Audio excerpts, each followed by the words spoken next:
Si vous avez déjà acheté un jean signé d'une griffe américaine, il y a de grandes chances qu'il ait été fabriqué au Lesotho. Ce petit royaume enclavé d'Afrique australe est devenu au fil des années la capitale africaine du denim. Mais aujourd'hui, son industrie textile est en péril. Donald Trump a imposé 50% de droits de douane sur les importations en provenance du Lesotho. Je crains qu'un grand nombre d'usines ne soient contraintes de fermer et cesser leurs activités. Si cela se produit, les femmes et les hommes qui y travaillent se retrouveront au chômage.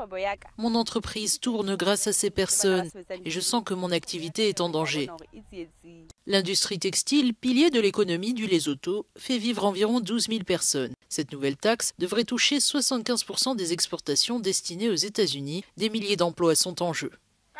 Beaucoup de nos enfants et de nos proches sont déjà au chômage et restent coincés à la maison. Cette mesure vient donc empirer un problème qui existe déjà. Il faut que notre gouvernement intervienne et fasse quelque chose. Selon l'administration américaine, le Lesotho applique des droits de douane de 99% sur les produits américains. Une affirmation que le gouvernement lesothan conteste. Face à la crise, le ministre du Commerce, Moretti Shelile, tente de rassurer. Nous n'allons pas mourir.